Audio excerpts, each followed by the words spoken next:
بلا شبہ اللہ تعالیٰ بہت ہی زیادہ توبہ کرنے والوں سے اور پاکیزگی اختیار کرنے والوں سے محبت کرتا ہے۔ میں آج کے خطبہ جمعۃ المبارک میں اسلام کی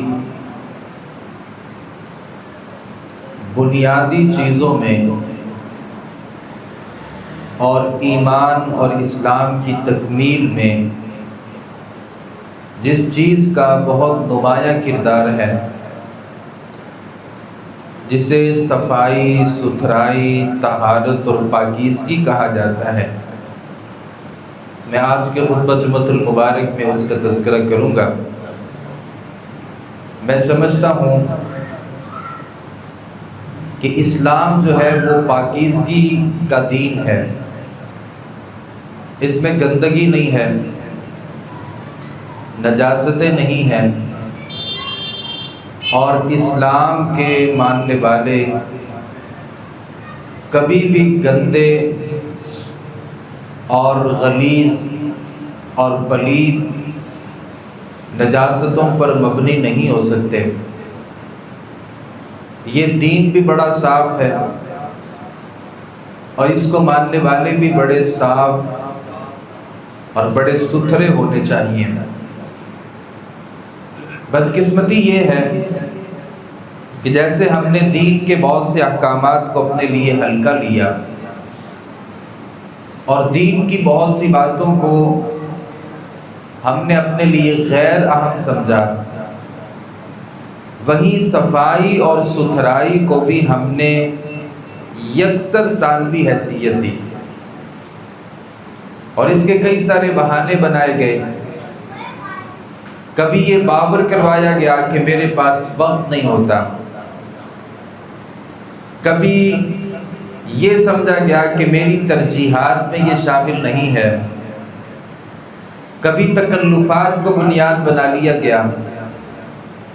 اور اپنے آپ کو ہمیشہ کے لیے نجاستوں کے سپرد کر دیا گیا۔ جبکہ یاد رکھیے گا، اللہ کے نبی صلی اللہ علیہ وسلم فرماتے ہیں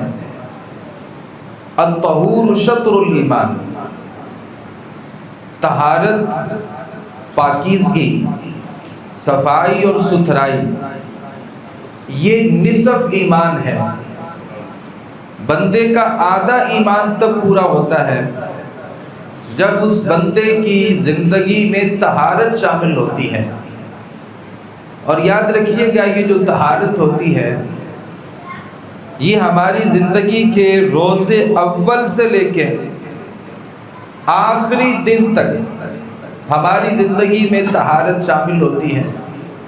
یعنی بچہ جب پیدا ہوتا ہے اور اسے بہت ہی کچھ دیر کے بعد اس کو غسل دیا جاتا ہے،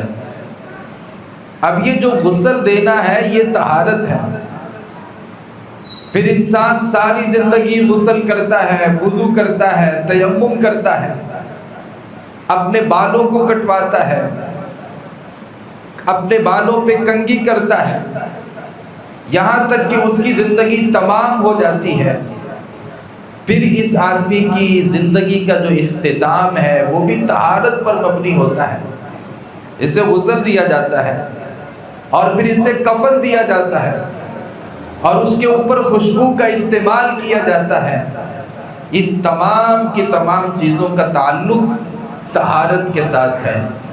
کوئی بندہ یہ سمجھے کہ میں اپنی زندگی میں طہارت کو، صفائی کو، ستھرائی کو، پاکیزگی کو شامل ہی نہیں کرنا چاہتا تو یہ انسانی فطرت کے خلاف ہے۔ ممکن نہیں ہے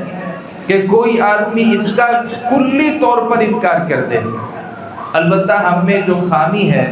وہ یہ ہے کہ طہارت کو مانتے ہیں، جانتے ہیں،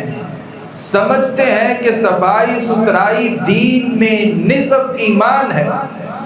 اس کے باوجود اس میں کمی ہوتی ہے، اس میں کوتاہی ہوتی ہے اور اس میں لاپرواہی کا مظاہرہ کیا جاتا ہے۔ میں نے مناسب سمجھا کہ آج کے خطبہ جمعۃ المبارک میں اس موضوع کو تازہ کر دیا جائے، جیسے اللہ کے نبی صلی اللہ علیہ وسلم نے نصیحت کی تھی۔ ابو درداء رضی اللہ عنہ فرماتے ہیں اللہ کے نبی صلی اللہ علیہ وسلم فرماتے ہیں انکم قادمون علی اخوانکم، تم اپنے بھائیوں کے پاس آئے ہو، فاصلحوا رحالکم، اپنی سواریوں کی صفائی ستھرائی کرو، ولباسکم، اپنے کپڑوں کو بھی صاف کرو، حتی تکونوا فی الناس کأنکم شامۃ، یہاں تک کہ عام لوگوں میں اور آپ لوگوں میں فرق نظر آنا چاہیے کہ مسلمان کون ہے اور کافر کون ہے۔ مسلمان کی سواری بھی صاف ہوتی ہے، لباس بھی صاف ہوتا ہے۔ میں اس بات کا تذکرہ نہیں کرنا چاہتا، ایک انسان کی ظاہری صفائی ہوتی ہے، ایک باطنی صفائی ہوتی ہے۔ ظاہری صفائی ہمارے سامنے ہوتی ہے اور باطنی صفائی میں ہمارے قلب، ہمارے دل کی تطہیر اور صفائی ہے، جس میں حسد نہیں ہونا چاہیے، بغض نہیں ہونا چاہیے، کینہ نہیں ہونا چاہیے،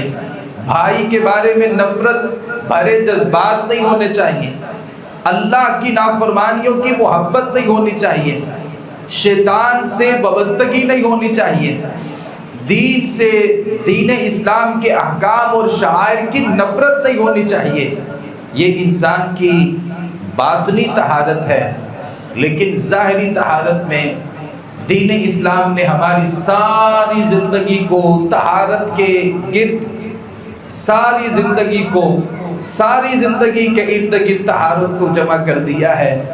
انسان کی ساری زندگی طہارت پر مبنی ہے۔ سب سے پہلی بات ہوتی ہے طہارت میں انسان کا غسل کرنا۔ اللہ رب العالمین قرآن مجید میں ارشاد فرماتے ہیں وَإِن كُنتُمْ جُنُبًا فَطَّهَّرُوا، حالت جنابت میں ہیں، نجاست ہو گئی ہے اور آپ ناپاک ہو چکے ہیں، تو آپ نے کیا کرنا ہے؟ اللہ رب العالمین کے دین پر عمل کرتے ہوئے غسل کرنا ہے۔ اور یہ غسل طہارت میں اس کا بہت بڑا کردار ہے اور بہت بلند کردار ہے۔ نبی کریم صلی اللہ علیہ وآلہ وسلم نے اس غسل کو مختلف مقامات پر اور مختلف مواقع پر اس کو فرض قرار دے دیا ہے، اگرچہ اس کی فرضیت میں اور اس کے مسنون ہونے میں کسی نے اختلاف بھی کیا، لیکن نبی کریم صلی اللہ علیہ وآلہ وسلم نے ارشاد فرمایا اذا جاء احدکم الجمعہ فلیغتسل، جب بھی تم میں سے کوئی بندہ جمعہ پڑھنے کے لیے آئے گا، اس آدمی کے لیے ضروری ہے کہ وہ غسل کرے۔ اور نبی صلی اللہ علیہ وسلم نے فرمایا غسل یوم الجمعۃ واجب علی کل محتلم، اللہ نے ہر بالغ شخص پر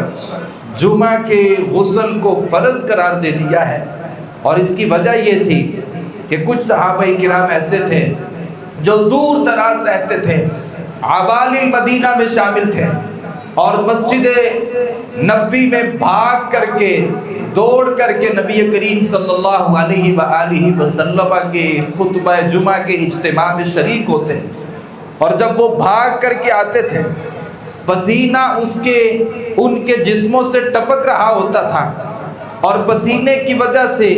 گندی بدبو ان سے آ رہی ہوتی تھی، تو نبی کریم صلی اللہ علیہ وآلہ وسلم نے طہارت کو مد نظر رکھا، آپ نے صفائی ستھرائی کو مد نظر رکھتے ہوئے کہا اذا جاء احدکم الجمعہ فلیغتسل، جو بندہ بھی جمعہ پڑھنے کے لیے آئے اسے چاہیے کہ وہ غسل کرے۔ اور یہ غسل جیسا کہ میں نے ذکر کیا زندگی کی ابتدا میں بھی ہے اور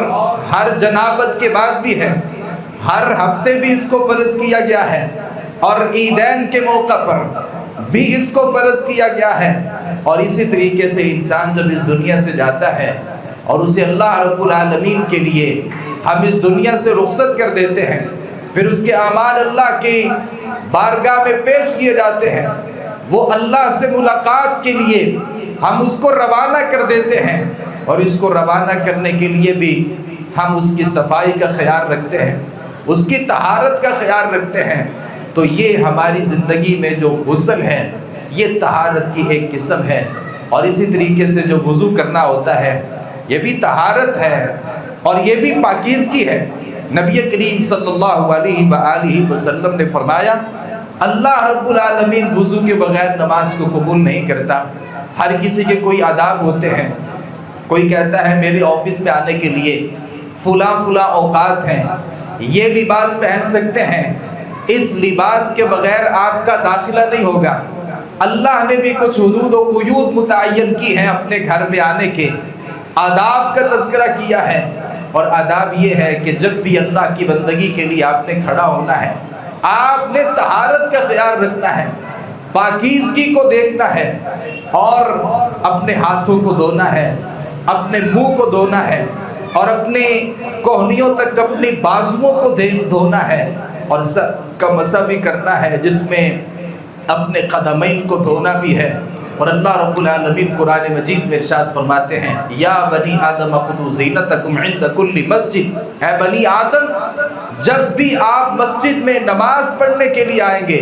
آپ نے زینت اختیار کر کے،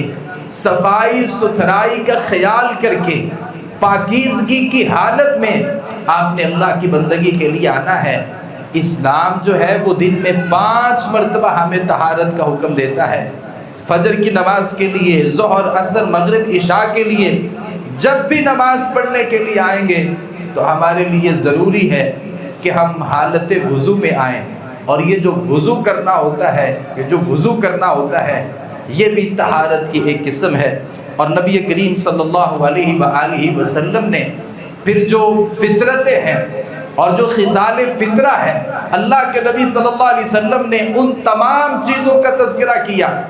جن چیزوں کا تعلق طہارت کے ساتھ ہے، پاکیزگی کے ساتھ ہے، صفائی ستھرائی کے ساتھ ہے. اور اللہ کے نبی صلی اللہ علیہ وسلم نے صحابہ کرام کو وہ گن کر کے چیزیں بتائیں. کہا کہ نبی صلی اللہ علیہ وسلم نے فرمایا قص الشوارب، یہ مونچھوں کو جو کاٹنا ہوتا ہے یہ بھی طہارت اور پاکیزگی کی ایک قسم ہے. یعنی مونچھیں بہت زیادہ بڑی ہوں اور مونچھوں کو تاؤ دینے کی صورت ہوں، یا اس قدر مونچھیں ہوں کہ وہ آپ کے لبوں کو ڈھانپ رہی ہوں، تو یہ طہارت نہیں ہے، یہ صفائی نہیں ہے، یہ پاکیزگی نہیں ہے، بلکہ زیادہ بال جو ہوتے ہیں یہ انسان کے لیے گندگی کی راہوں کو ہموار کرتے ہیں. اور نبی کریم صلی اللہ علیہ وسلم نے اس کے اوقات متعین کیے کہ 40 روز سے زیادہ اس کی گنجائش نہیں ہے، بلکہ مونچھوں کو کاٹنا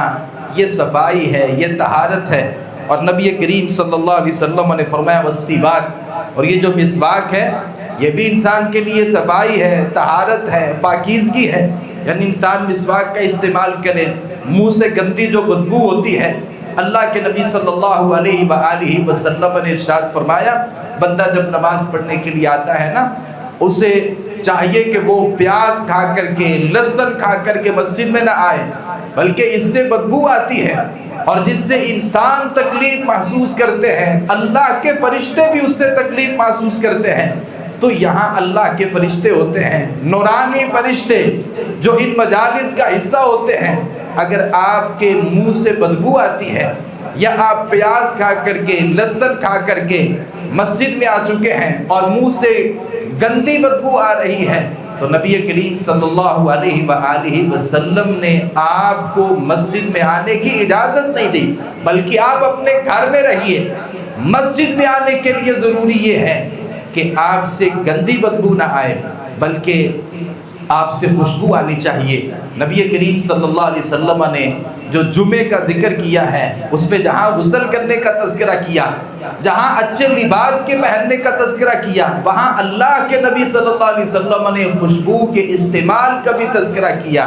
کہ اس سے خوشبو آتی ہے اور اس سے لوگ کراہت محسوس نہیں کرتے. تو یہ جو مسواک ہوتی ہے یہ السواک مطہرۃ للفم، یہ منہ کی صفائی کا ذریعہ ہے، اور مرضات للرب، رب کی رضامندی اس سے نصیب ہوتی ہے. اور اللہ کے نبی صلی اللہ علیہ وسلم نے ایک موقع پر یہاں تک کہہ دیا تھا لولا ان اشق علی امتی لامرتهم بالسواک، اگر میں اپنی امت کے لیے مشقت نہ سمجھتا تو میں اپنی امت کے لیے ہر نماز کے لیے اس مسواک کو فرض قرار دے دیتا. اور میں یہ سمجھتا ہوں کہ یہ امت کے لیے مشکل ہے. اللہ کے نبی صلی اللہ علیہ وسلم مسواک کا بڑا اہتمام کرتے، اور اللہ کے نبی صلی اللہ علیہ وسلم جب بھی نماز پڑھنے کے لیے کھڑے ہوتے، روایات میں آتا ہے کہ مسواک کا استعمال ہوتا، گھر داخل ہوتے سب سے پہلے جس چیز کی ابتدا کرتے تھے اللہ کے نبی صلی اللہ علیہ وسلم گھر جانے کے بعد وہ مسواک کا استعمال ہوتا تھا۔ جیسے آپ گھر میں تشریف لے جاتے پہلا کام مسواک کرتے، اور آخری جو موقع تھا اللہ کے نبی صلی اللہ علیہ وسلم ہماری والدہ سیدہ عائشہ رضی اللہ عنہا کی گود میں اللہ کے نبی نے اپنا سر رکھا ہوا تھا اور انتظار تھا اللہم بالرفیق الاعلی، اللہ کی جانب جانے کا جو ایک سفر تھا، اللہ کے نبی صلی اللہ علیہ وسلم نے وہ مسواک کا مطالبہ کیا تھا۔ سیدہ عائشہ رضی اللہ عنہا نے اس مسواک کو اللہ کے رسول صلی اللہ علیہ وسلم کے لیے پیش کیا، وہ سخت تھی، آپ اس کو چبا نہیں سکتے تھے، تو سیدہ عائشہ رضی اللہ عنہا نے اس کو نرم کیا، اور اللہ کے نبی صلی اللہ علیہ وآلہ وسلم نے آخری وقت تک بھی اس مسواک کا استعمال کیا۔ ہمیں کیا پتہ کہ مسواک کیا ہوتی ہے؟ یہ جدید جو سسٹم آ چکے ہیں، اگرچہ میں ان کی حرمت کا قائل نہیں ہوں، یہ جائز ہے، کی جا سکتے ہیں، لیکن جو سنت طریقہ ہے اسے اپنی زندگی سے نہیں نکالنا چاہیے۔ یہ حقیقی معنوں میں صفائی اور ستھرائی کا ایک ذریعہ ہے۔ اللہ کے نبی صلی اللہ علیہ وآلہ وسلم نے اس کی بہت زیادہ تاکید بیان کی ہے۔ اور اسی طریقے سے استنشاق الماء، یہ پانی جو ہے یہ ایک انسان کلی کرتا ہے پھر ناک میں پانی چڑھاتا ہے، یہ بھی ایک صفائی اور پاکیزگی ہے۔ قص الاظفار، یہ ناخنوں کو کاٹنا، نبی کریم صلی اللہ علیہ وسلم نے خصال فطرت میں اس کا بھی تذکرہ کیا ہے۔ یہ ناخن جب بڑے ہو جاتے ہیں اور پھر ان میں گندگی جمع ہو جاتی ہے، پھر انہی ہاتھوں سے ہم نے کھانا بھی کھانا ہوتا ہے اور پینے میں انہی ہاتھوں کو استعمال کیا جاتا ہے۔ ہاتھ جب گندے ہوں گے تو پھر جراثیم بھی ہوں گے، بیماریاں بھی پھیلیں گی، تو اللہ کے نبی صلی اللہ علیہ وسلم نے قبل از وقت اس کی نشاندہی کی اور کہا کہ ان ناخنوں کو کاٹنا ہے۔ یہ ناخن درندوں جیسے ناخن نہیں ہونے چاہیے۔ ہمارے ہاں رواج پیدا ہو گیا بڑے ناخن رکھنے کا، اور یہ مردوں میں تو کسی حد تک کم ہے، البتہ خواتین نے اس کو اپنے لیے فیشن بنا لیا اور ان کے اوپر پالش لگانے کے لیے کوشش کرتی ہیں کہ جس قدر بڑے سے بڑے ناخن ہوں۔ یہ بڑے ناخن ہونا کسی انسان کی علامت تو نہیں ہو سکتی۔ ہم نے جو دیکھا ہے وہ درندے ہوتے ہیں جن کے بڑے بڑے ناخن ہوتے ہیں، اسلام ان کی اجازت نہیں دیتا، کہ نبی کریم صلی اللہ علیہ وآلہ وسلم نے فطرت میں، یعنی انسان کی جو فطرت ہے اس فطرت میں شامل یہ ہے کہ ان ناخنوں کو کاٹنا چاہیے، اور یہ بھی طہارت ہے۔ غسل البراجل، آدمی جب یہ جو جوڑ ہوتے ہیں، ہم وضو جب کرتے ہیں اور ان میں یہ جو جوڑ والی جگہ ہوتی ہے ان کو دھونا، عام طور پر یہ خشک رہ جاتی ہے اور بطور خاص ان کو دھونا، نبی کریم صلی اللہ علیہ وآلہ وسلم نے اس کا بھی تذکرہ کیا ہے۔ نطف الابل، یہ جو بغلوں کے بال ہوتے ہیں اس کو اکھاڑنا، بعض لوگوں نے سمجھا کہ ان کو مونڈنا، یعنی سیفٹی کے ساتھ بلیڈ کے ساتھ اس کو مونڈ لیا جاتا ہے، تو یہ اصل نہیں ہے۔ نبی کریم صلی اللہ علیہ وآلہ وسلم نے جو طریقہ ذکر کیا ہے وہ نطف الابل، بغلوں کے بالوں کو اکھیڑنا، تاکہ وقت کے ساتھ ساتھ یہ بال یا تو بہت کم ہو جائیں یا ختم ہو جائیں۔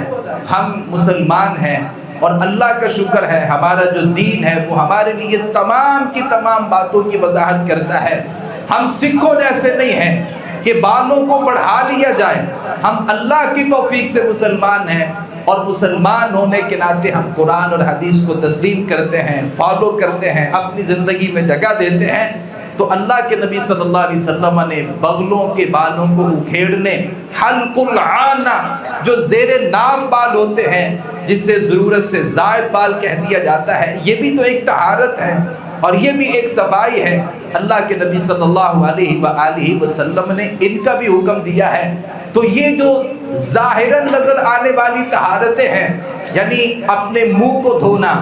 اور پھر اس میں صابن کا استعمال کرنا، بالوں کو کنگھی کرنا، اس کو تیل لگانا، جیسے یہ بہت زیادہ ہماری زندگی میں ضروری چیزیں ہیں، ویسے ہی وہ طہارت جو ہمیں نظر نہیں آتی اس کا خیال رکھنا بھی بہت زیادہ ضروری ہے، اور یہ دین ہے، اس میں کوئی شرم والی بات نہیں ہے۔ اللہ کے نبی صلی اللہ علیہ وآلہ وسلم نے اس بات کا تذکرہ کیا حلق العانہ، جو زیر ناف بال ہوتے ہیں ان کو کاٹنا، یہ بھی ایک طہارت ہے اور یہ بھی صفائی ہے۔ اور نبی صلی اللہ علیہ وآلہ وسلم نے کنگھی کا تذکرہ کیا، من کان لہ شعر، اور آپ صلی اللہ علیہ وسلم نے فرمایا جس کے بال ہیں نا فلیکرم، اس بندے کو چاہیے اپنے بالوں کا خیال رکھے، ان کی صفائی ستھرائی کا خیال رکھے۔ اور اللہ کے نبی صلی اللہ علیہ وآلہ وسلم نے ایک آدمی کو دیکھا تھا، اور آپ صلی اللہ علیہ وسلم نے ایک ایسے آدمی کو دیکھا جس کے بال تھے پرا گندہ تھے، دھوئے نہیں تھے اور ان کو کنگھی نہیں کی تھی۔ نبی صلی اللہ علیہ وآلہ وسلم نے اس آدمی کے بارے میں کہا الیس ھذا خیر من ان یأتی احدکم ثائر الرأس کأنہ شیطان۔ اللہ کے نبی صلی اللہ علیہ وسلم فرماتے ہیں جس بندے کے بال ہیں، جس بندے کے پاس بال ہیں، کیا یہ اچھا نہیں ہے کہ وہ آدمی ان پرا گندہ بالوں کو دھوئے پھر ان کے اوپر کنگھی کا استعمال کرے، اور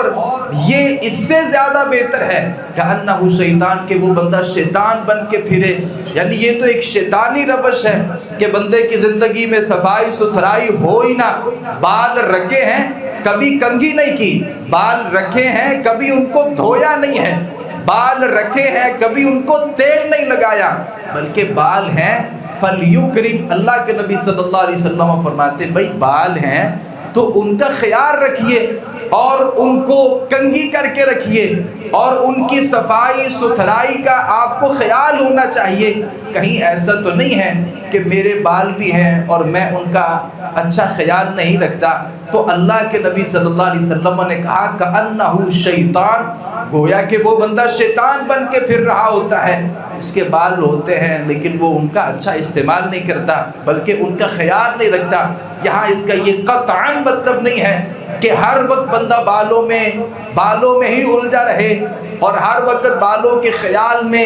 ہی پڑا رہے، اور زیادہ بال رکھ کر کے، زیادہ بناؤ سنگار کر کے انسان تکبر میں مبتلا ہو جائے، یہ اس کا مطلب نہیں ہے۔ نبی کریم صلی اللہ علیہ وسلم نے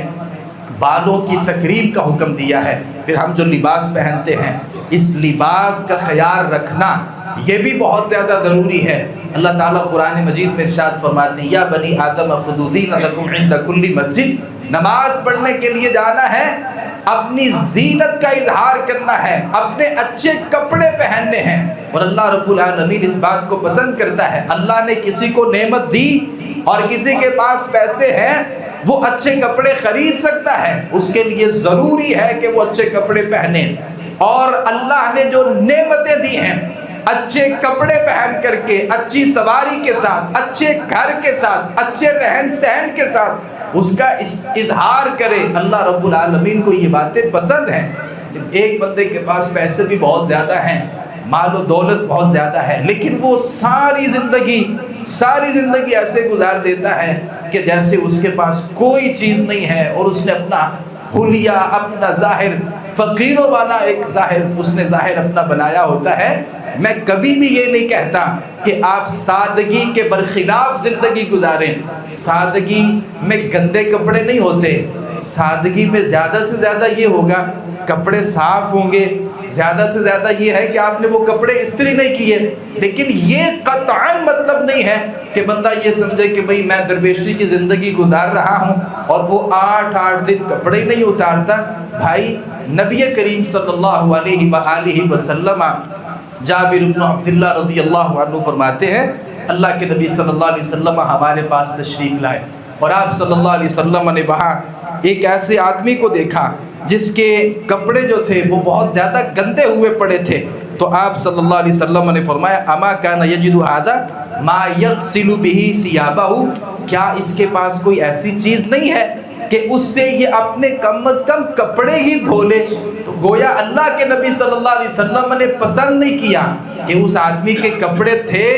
جو گندے تھے، اور آپ صلی اللہ علیہ وسلم نے فرمایا اس کے پاس کوئی چیز نہیں ہے کہ کم از کم اپنے کپڑے ہی دھو لے، اور اللہ کے نبی صلی اللہ علیہ وسلم آپ کے پاس بہت زیادہ کپڑے نہیں تھے، لیکن یہ کبھی ثابت نہیں ہو سکتا کہ آپ کے جو چند ایک کپڑے تھے وہ کبھی گندے ہوئے ہوں۔ آپ صلی اللہ علیہ وسلم کپڑے پہنتے اور خاص جو مواقع تھے نبی صلی اللہ علیہ وسلم اس کے لیے بہترین حلہ زیب تن کرتے۔ آپ وہ یمن سے منگوایا ہوا جو حلہ تھا، اللہ کے نبی صلی اللہ علیہ وسلم اسے زیب تن کرتے، اور بعض روایات میں آتا ہے وہ سرخ رنگ کا تھا، اور بعض روایات میں آتا ہے نبی صلی اللہ علیہ وسلم کا جو ایک لباس تھا اس میں ریشم بھی لگی ہوئی تھی۔ گویا کہ سارے کپڑے ریشم کے نہیں ہو سکتے، اللہ رب العالمین نے مردوں کے لیے حرام کر دی ہے، لیکن کپڑوں میں تھوڑی سی جو آمیزش ہے وہ ریشم کی نبی کریم صلی اللہ علیہ وسلم کے کپڑوں میں تھی۔ اس کا مطلب یہ کہ ریشم جو ہے وہ مہنگا ترین لباس ہے، اللہ کے نبی صلی اللہ علیہ وسلم کے لباس میں کسی حد تک وہ موجود تھی، تو اچھا کپڑا پہننا۔ ایک صحابی نے سوال کیا تھا نا، اللہ کے رسول یہ تکبر تو نہیں ہے؟ نبی صلی اللہ علیہ وسلم نے فرمایا تکبر یہ نہیں ہے، تکبر یہ ہے الکبر بطر الحق،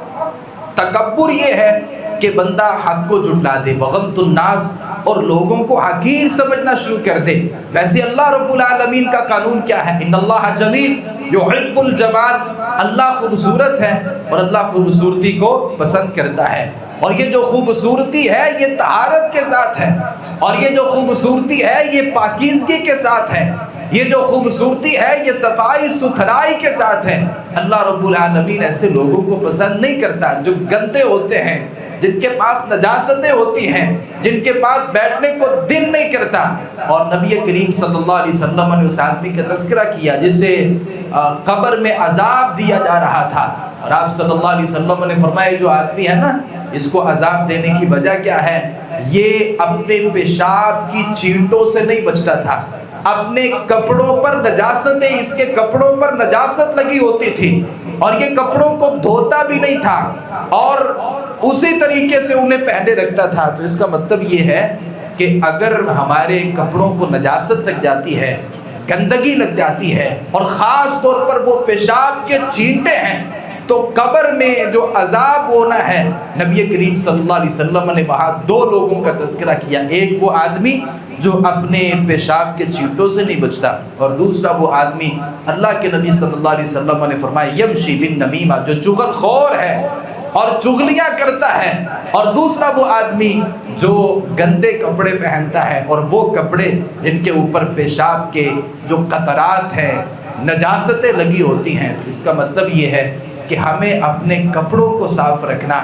یہ بہت زیادہ ضروری ہے۔ میں یہ نہیں کہتا کہ آپ کے پاس درجنوں سوٹ ہونے چاہیے، لیکن یہ ضرور مطالبہ کرتا ہوں کہ چند سوٹ بھی ہیں تو اگر آپ کو ضرورت پڑتی ہے کہ ہر دن ان کو تبدیل کرنا پڑے تو اس میں کوئی ایسی بات نہیں ہے کہ جو خاص جو دن ہوتے ہیں جن میں بہت زیادہ حبس ہوتا ہے اور بہت زیادہ پسینے کی صورت ہوتی ہے، اس صورت میں ہمارے کپڑے گدلے ہو جاتے ہیں، گندے ہو جاتے ہیں، تو اس صورت میں روزانہ کپڑوں کو استعمال کر لینے میں کوئی حرج نہیں ہے۔ تو کپڑے جو صاف رکھنا ہے یہ بھی صفائی ہے اور یہ ستھرائی ہے۔ نبی کریم صلی اللہ علیہ وآلہ وسلم نے ان برتنوں کا تذکرہ کیا جن برتنوں میں ہم نے کھانا ہے۔ آپ صلی اللہ علیہ وسلم نے فرمایا اذا استيقظ احدكم من نومه، جب تم میں سے کوئی آدمی اپنی نیند سے بیدار ہوتا ہے، فَلْيَغْسِلْ ثَلَاثًا، وہ اپنے ہاتھوں کو 3 مرتبہ دھوئے گا قبل اس کے کہ وہ اپنے ہاتھ برتن میں ڈال دے۔ یعنی برتن اسے نہیں پتا فَأَيْنَ بَاتَتْ يَدُهُ، اس کے ہاتھ نے رات کہاں گزاری ہے۔ ایک بندہ رات سویا اور وہ صبح اٹھا اور اٹھتے ہی اس نے اپنے ہاتھ برتن میں ڈال دیے، اللہ کے نبی صلی اللہ علیہ وسلم نے اجازت نہیں دی۔ آپ صلی اللہ علیہ وسلم نے فرمایا وہ نہیں جانتا کہ اس کا ہاتھ رات کہاں تھا، اس کے ہاتھ نے رات کہاں گزاری ہے۔ ممکن ہے کہ اس کے ہاتھ نے خارش کرتے ہوئے کسی ایسی جگہ پر پہنچ گیا جس سے انسان کا وضو بھی ٹوٹ جاتا ہے اور ہاتھ گندا ہو جاتا ہے۔ نبی صلی اللہ علیہ وسلم نے فرمایا فَلْيَغْسِلْ ثَلَاثًا، وہ 3 مرتبہ اس کو دھوئے گا،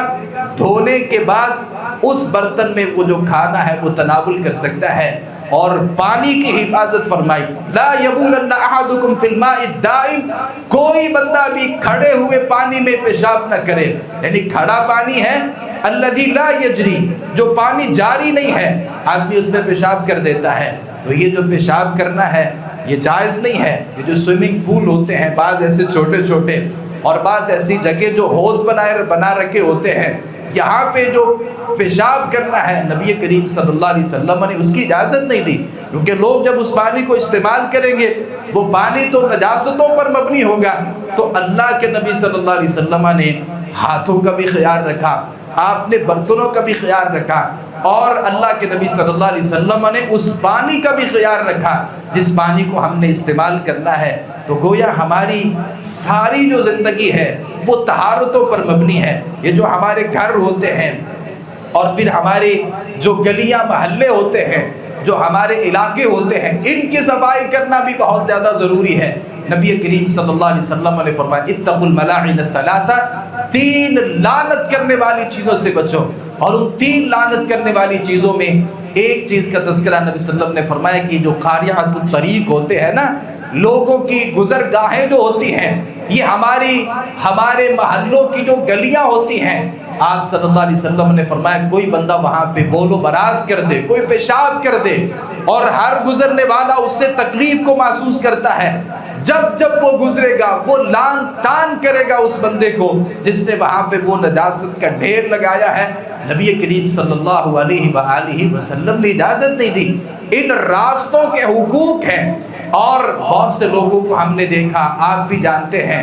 یہ محض جو باتیں میں کر رہا ہوں وہ اپنے تزکیہ کے لیے، اصلاح کے لیے کر رہا ہوں۔ کوئی آدمی اپنے سارے گھر کی صفائی کرتا ہے، پھر سارے گھر کی صفائی کر کے جو کچرا ہوتا ہے وہ اپنے گھر کے سامنے نہیں بلکہ ساتھ والے گھر کے سامنے وہ ڈھیر لگا دیتا ہے۔ اب وہ کچرا تو اس کے گھر کا نہیں تھا۔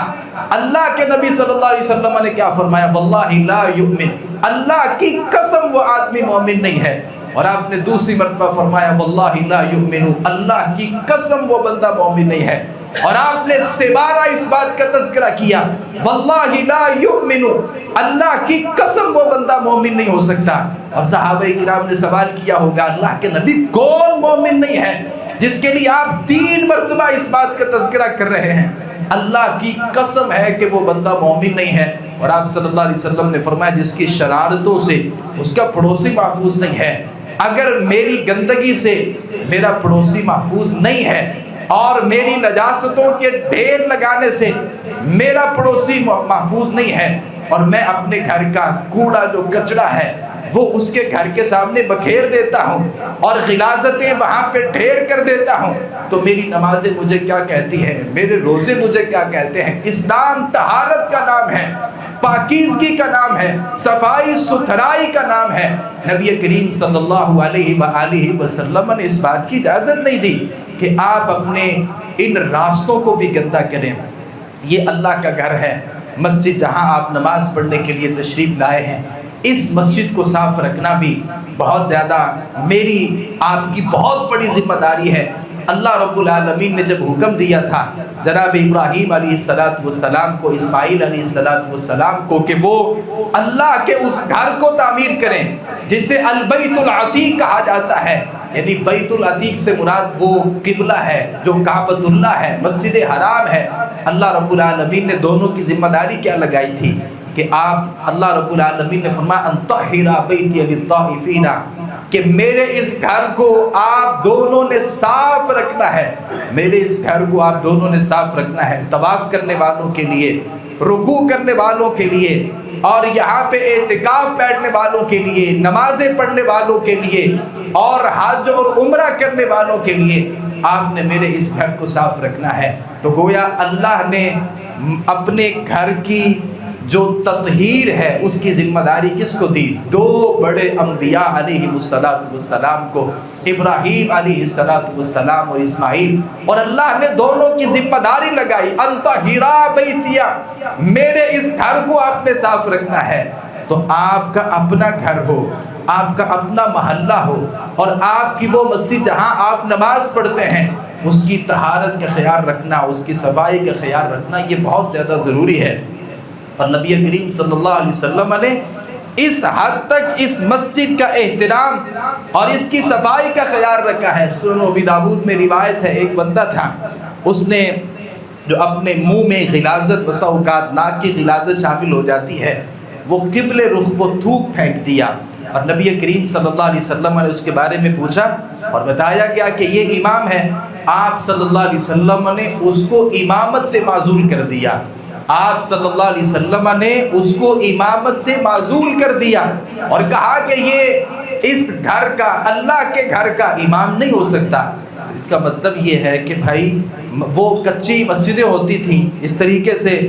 یہ قالین اور یہ کارپیٹ نہیں ہوتے تھے۔ آپ صلی اللہ علیہ وسلم نے فرمایا کوئی بندہ مسجد میں تھوک پھینک دیتا ہے، اس زمانے میں نہیں، اس زمانے جب یہ کچے فرش ہوتے تھے تو اس کا کفارہ کیا ہے؟ آدمی اس کو دفن کر دے، وگرنہ اس کی اجازت نہیں ہے۔ اور آپ صلی اللہ علیہ وسلم نے اس عورت کے ساتھ ایک کمال شفقت اور محبت کا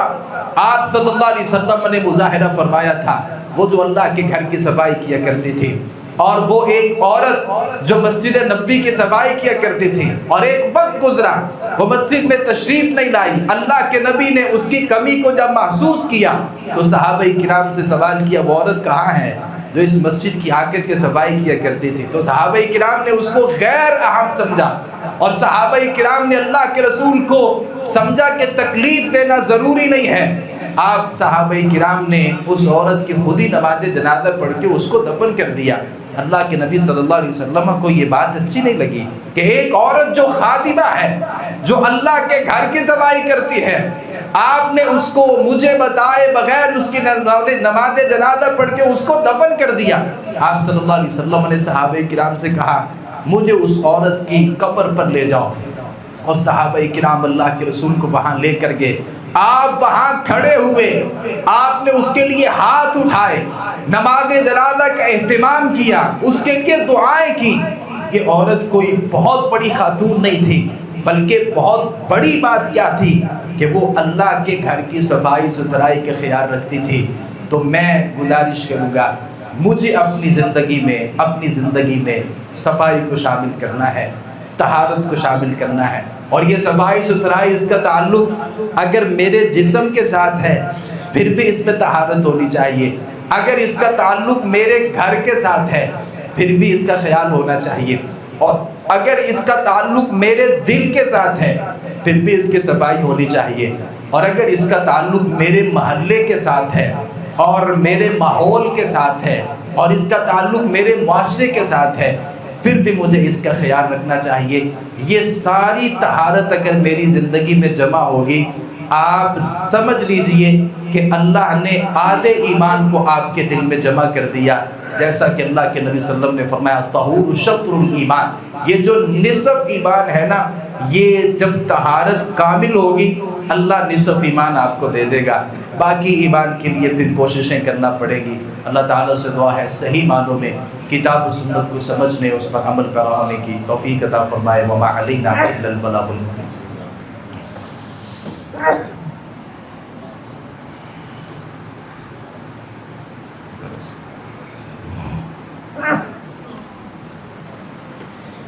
ان الحمد للہ نحمده ونستعینه ونستغفره ونعوذ باللہ من شرور انفسنا